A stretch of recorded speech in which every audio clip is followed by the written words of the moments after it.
नमस्कार मित्रांनो, मी स्वरूप. हा आहे देवयात्रेचा पहिला दिवस आणि आपला पहिला व्लॉग. मी आणि पप्पा आम्ही निघालो आहोत सांगलीहून भोयगावला श्री सद्गुरू कचरनाथ बाबांच्या यात्रेसाठी, जे आहे नाशिकमध्ये, तेही आपल्या पॅशन प्रोवरून. चला निघूया सोबत. आज आहे डे 1 आणि तो सुरू करूया आई रेणुका मातेच्या दर्शनाने.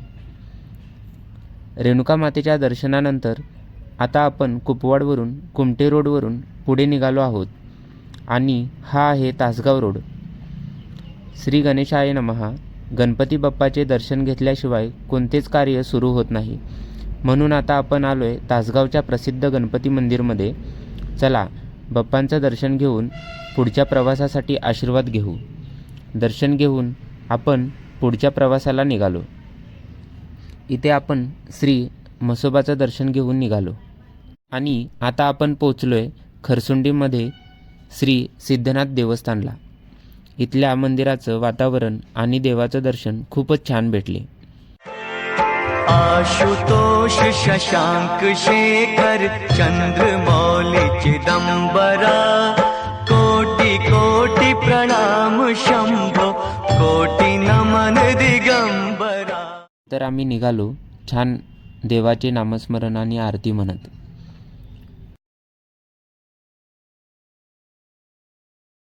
पुढे माळशिरसमध्ये थांबून जेवण करून बॅग पॅक केल्या आणि रात्री 11ला निघालो पुढचे रनिंग कव्हर करण्यासाठी.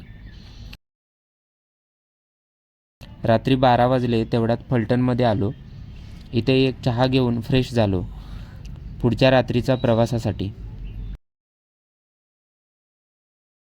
सगळे दर्शन, प्रवास आणि रात्रीचा रस्ता कव्हर केला आणि 1:30ला आपण जेजुरीमध्ये पोहोचलो. तर मित्रांनो, आपल्या देवयात्रेचा डे 1 इथेच संपतो. आज आपण सांगलीवरून निघून जेजुरीपर्यंत पोहोचलो आणि आज आपण 240 किलोमीटर रनिंग कव्हर केलं आहे. इथे एका ठिकाणी थांबून उद्याचा दिवस पुन्हा देवदर्शनाने सुरू करण्यासाठी आज रात्री थोडी विश्रांती घेतोय. उद्या देवयात्रेचा डे 2 सुरू होईल. अजून पुढील दर्शन आणि नवीन अनुभव घेऊन चला पुढच्या व्हिडिओमध्ये भेटूया. राधे राधे.